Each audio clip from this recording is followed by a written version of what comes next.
Hello guys, it is your 184-day reigning champion, and today this is the Backlash 2020 review. So it started off with for some reason this was on the pre-show. I don't know why. I wish it wasn't. Apollo Crews defending his United States champion against Andrade. I think next pay-per-view he probably won't be on the pre-show just because, you know,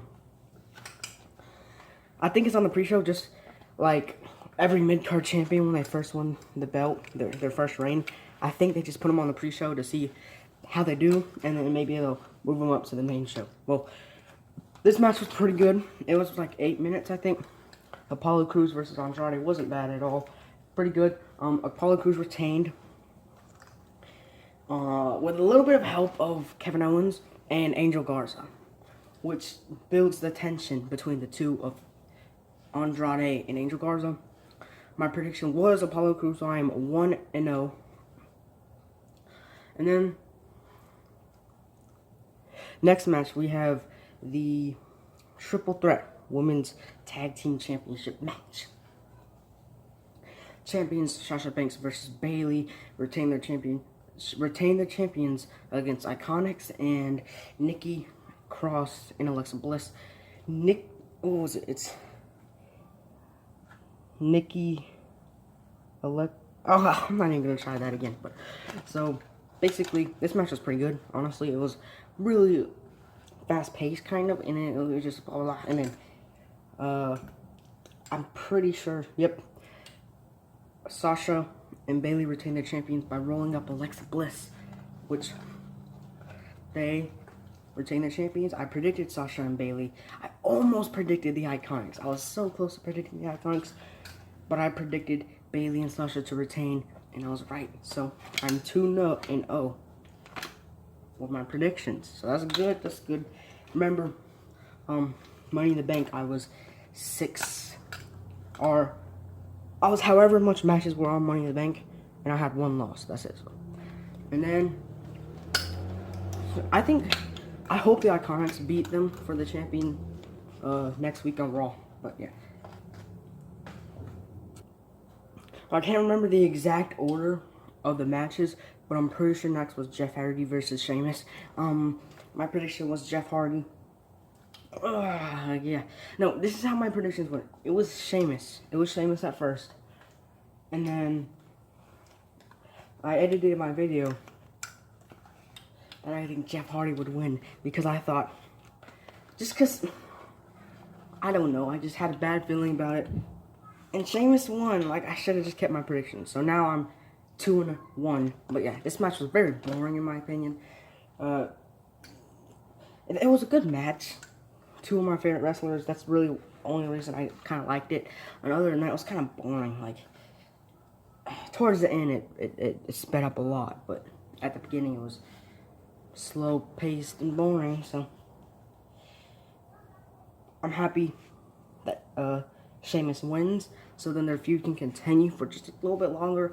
I think it's going to culminate at Extreme Rules, and then the real attacker is going to be announced. If it's either Sheamus or whoever it is, they're going to have a match at SummerSlam with Hardy.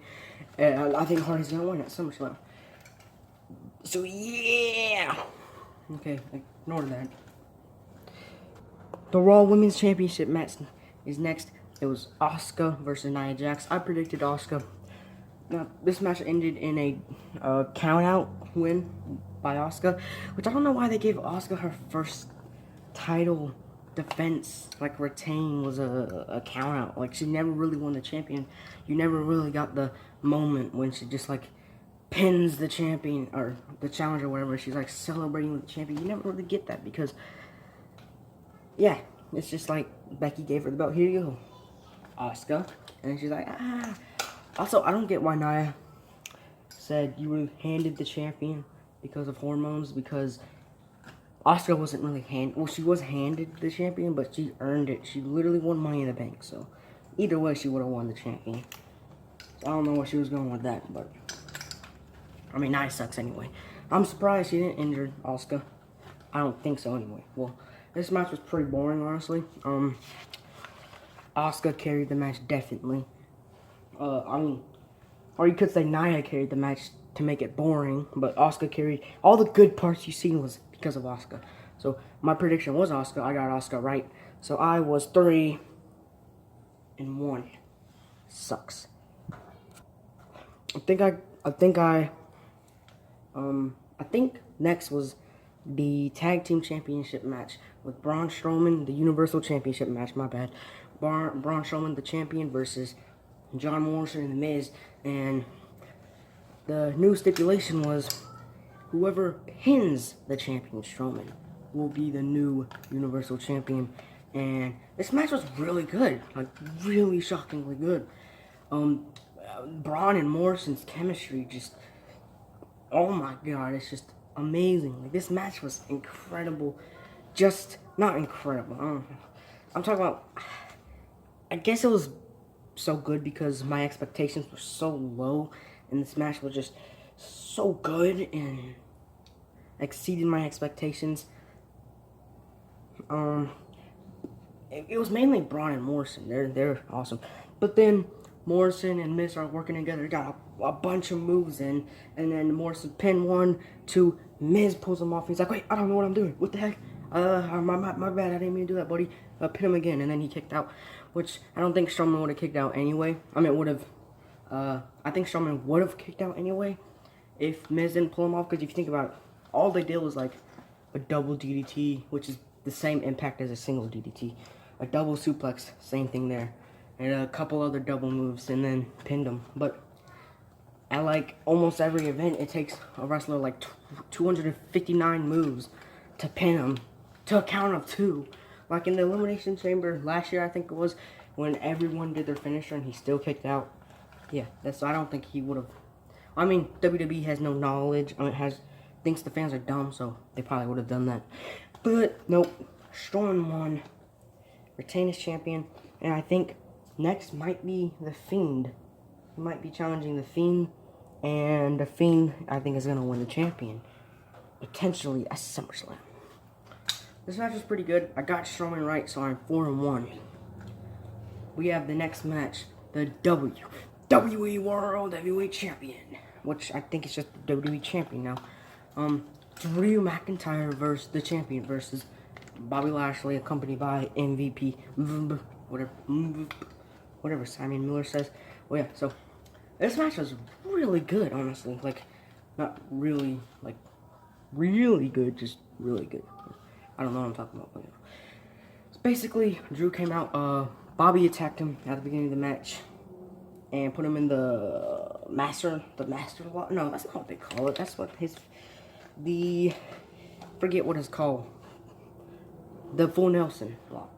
And they had a pretty good match, hard hitting, which I love hard hitting matches after a show of, like, I love hard hitting matches to a certain point. But yeah, and then I kind of thought Bobby was gonna win at first.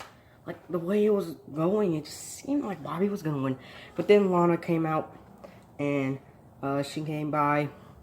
Bobby Lashley was like, "What are you doing? Get out!" And then McIntyre, bam, hit him in the face or whatever he did, and then knocked Lana off of the apron. He hit Bobby into Lana, knocked him off. Claymore 1, 2, 3, and retained his champion. That made me 5-1 in my predictions, which is really good actually if you think about it. Well, it leads to this: the greatest wrestling match of all. Wait, no, the greatest wrestling match ever. It wasn't the greatest wrestling match ever, but this match, oh boy, did it exceed my expectations. This was an incredible match, and I hear people joking around on a line. This match was only good because it had so much kickouts and finishers. Okay, it was still good. It doesn't matter what makes a match good. It's still good. This match was incredible. Edge was top notch, and I think he got injured in that match. Well, I know he got injured in the match. Randy Orton said it, but I kind of feel for the man. I mean, he comes back in a triumphant return, and the Royal Rumble, and then his WrestleMania match is in front of literally not a single soul, except for probably a referee, which I wouldn't be excited to wrestle in front of a referee. And then he has his first ever wrestling match and gets injured in it.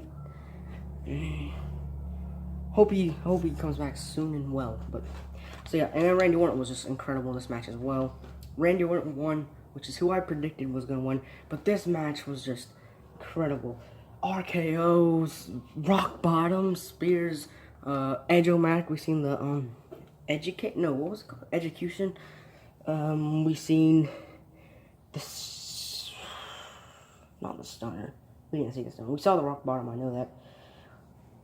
The unprettier is what they called it, which I know that's what they used to call Christian's finisher, which is dumb. It's the kill switch. It always will be the kill switch. They used a lot of moves, and man, this match was great. And then like the introduction was phenomenal with the Howard Finkel announcing Edge and Randy Orton with some kind of voice thing with the Madison Square Garden microphone that he used in like the 90s and 80s. Oh god, this match was incredible. Randy Orton won, like I said, and with a punt, which was awesome. Yeah, that was incredible. Well, that was the show. My official score for the pay-per-view is 6-1.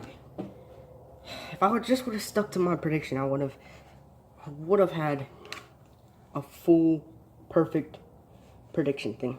2 main roster prediction videos in a row. I only got 1 match wrong. Crappy smackety. Well, that was Backlash. It was way better than I thought it was gonna be. I loved Backlash. It was pretty good. It was the first pay-per-view with a crowd. You know, the Performance Center people, which I've heard one of them was tested positive with, you know what. That kind of sucks, but that will be my predictions video. I will make a Backlash match ranking video very shortly. Goodbye.